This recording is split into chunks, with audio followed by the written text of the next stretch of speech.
ना तो भारतीय सेना किसी के कहने पे काम करती है, ना किसी को सबूत दिखानी है। जिसको शौक है सबूत देखने का, मैं चाहूँगा जो भी नेता सबूत मांगते हैं अपने घर से अपने बच्चे को, बेटे या बेटी को भारतीय सेना का हिस्सा बनाए। एकता कपूर जैसे लोगों को मैंने पर्दाफाश किया था किस तरीके से भारतीय सेना की यूनिफॉर्म को ये लोग तार तार कर रहे थे। ये नेताओं की राजनीति धरी रह जाएगी अगर आप ठान लोगे हमें आपसी भाईचारा बना के रखना है। नमस्कार, आप देख रहे हैं वीके न्यूज और मैं युधिष्ठिर उपाध्याय। इस वक्त मैं मौजूद हूं चांदनी चौक पर, जहां 40 से 45 साल पुराने यानी कि प्राचीन मंदिर को, हनुमान जी के मंदिर को तोड़ दिया गया, जिसमें केजरीवाल पर कई तरह के आरोप लग रहे हैं। क्योंकि केजरीवाल सरकार की इसमें साजिश थी, ये कहा जा रहा है। यहाँ की जनता कह रही है और हिंदू भावनाओं को कहीं ना कहीं जो है उनको आहत किया गया है और यहाँ तमाम तरह की प्रतिक्रिया सामने आ रही है। हमने कई लोगों से बातचीत भी की। इसी बीच आज अपनी छुट्टी निकाल करके हमारे बीच हैं संदीप जी, उनसे भी बात करते हैं। वो आए हुए हैं, उन्होंने भी देखा कि किस तरह से जो केजरीवाल जो है सर्जिकल स्ट्राइक पर सबूत मांगते थे वो किस तरीके की स्थिति पैदा कर रहे हैं दिल्ली के अंदर। तो आपने देखा किस तरह से आज मंदिर को तोड़ा गया, अचानक बताया गया। और दूसरी बात, इन पर आरोप लग रहे हैं तमाम तरह के, भैया केजरीवाल ने इसको ध्वस्त कराया है। तो क्या कहेंगे तुम? देखिए, ये एक बहुत बड़ा देश है, यहाँ पे राजनीति हर कोई करता है, चाहे जो मर्जी पार्टी हो। राजनीति का मतलब होता है देश को सुचारू रूप से चलाना, ना कि जाति और धर्म के नाम पे लोगों की भावनाओं को आहत करना। कभी आर्म फोर्सेस के ऊपर सवाल उठाया जाता है, कभी बोला जाता है कि सर्जिकल स्ट्राइक के आप सबूत दिखाइए। ना तो भारतीय सेना किसी के कहने पे काम करती है, ना किसी को सबूत दिखानी है। जिसको शौक है सबूत देखने का, मैं चाहूँगा जो भी नेता सबूत मांगते हैं अपने घर से अपने बच्चे को, बेटे या बेटी को भारतीय सेना का हिस्सा बनाए। जब वो सीने पे गोली खाएंगे दुश्मन की, उनका सामना करेंगे तो सबूत शायद आपको बहुत बखूबी मिल जाएगा, चाहे देश का या किसी भी राजनीतिक पार्टी का जो भी कोई नेता हो। ऐसे एक नहीं है, युधिष्ठिर, बहुत सारे ऐसे लोग हैं जो बात बात पे सबूत मांगते हैं भारतीय सेना से कि सबूत दिखाओ। भारतीय सेना मोहताज नहीं है किसी को सबूत दिखाने के लिए, उसको जो करना है वो करती है और हमेशा से करती रहेगी। और जहाँ तक कि रही बात इस टाइप के प्रोपेगेंडास को फैलाने की, मुझे समझ नहीं आता कि जो जितने भी राजनीतिक दल हैं, चाहे कोई भी XYZ या नेता हैं, इनका ये क्या करते हैं, ये जनता का प्रतिनिधित्व करते हैं।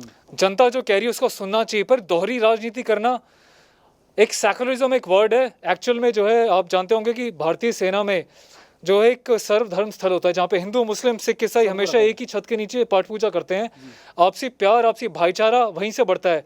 एक माहौल ऐसा बनाया गया है वहाँ पे एक पॉजिटिविटी का कि किसी के उनमें वेश या इस टाइप की बातें नहीं होती। अगर मेरे सामने एक मेरा साथी नमाज पढ़ रहा है तो मैं यहाँ पे राम नाम जप रहा हूँ, ये एक अपनापन होता है, दोस्ती होती है। साथ वाला भाई जो है अपनी गुरबानी पढ़ रहा है। लेकिन इन नेताओं का वोट लेने के लिए जिन्होंने हथकंडा अपनाया है, आज से नहीं, सालों से, बहुत 70 सालों से भी पहले की बात आप जानती हैं। बिल्कुल बिल्कुल। वो इसको बोलेंगे ये हिंदू है, ये ठाकुर है, मुस्लिम है, ये जाट है, ये है मुसलमान है, तो ये सिया है, सुन्नी है।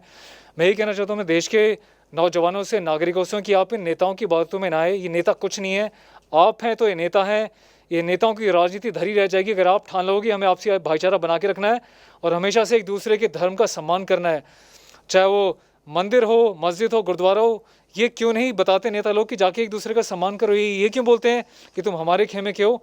आप इसके बारे में क्या टिप्पणी करो? आपने देखा होगा न्यूज़ चैनल्स में अधिकतर क्या होता है, एक बिठा देंगे यहाँ पे मौलवी को, एक बिठा देंगे पंडित को, पहले उसको लड़ाएंगे, उसके बाद जब बैठ जाएंगे तो पब्लिक को मसाला देखती है। उससे क्या होता है, जनता में जाके एक भावना फैलती है कि वो ऐसा बोल रहा है, उसने मेरे धर्म के बारे में बोला, तो रास्ते में जो मिलेगा उसको भी इसी भावनाओं से देखेंगे।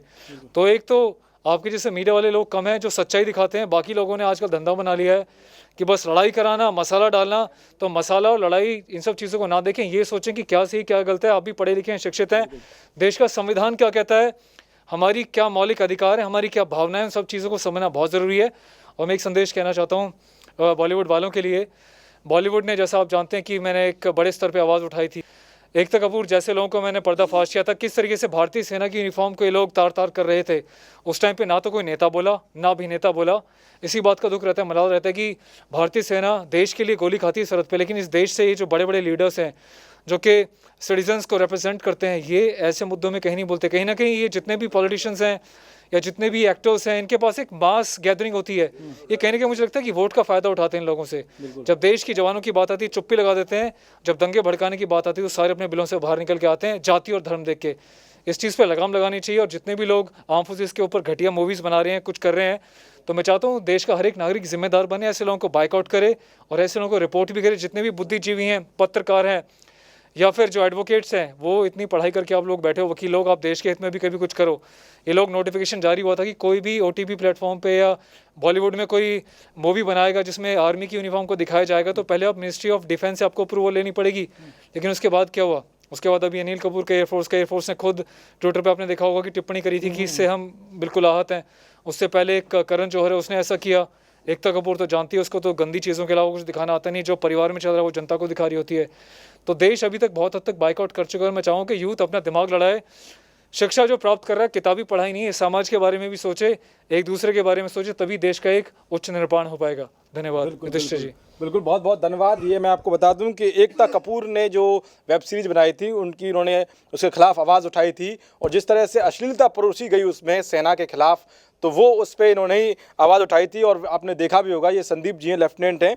लेकिन सबसे बड़ी बात है कि हमारे देश के सबसे बड़े जो हीरो होते हैं वो हमारे नौजवान ही होते हैं। सुरक्षा के लिए 24 घंटे तैनात रहते हैं, चाहे वो सर्दी हो या फिर वो गर्मी, किसी प्रकार से हमारी सुरक्षा में कोई ढिलाई ना हो, वो पूरा दायित्व करते हैं। इसीलिए हमें सबको इन पर गर्व करना चाहिए। बहुत बहुत धन्यवाद संदीप जी, आपका बहुत बहुत धन्यवाद। बहुत बहुत शुक्रिया। नमस्कार।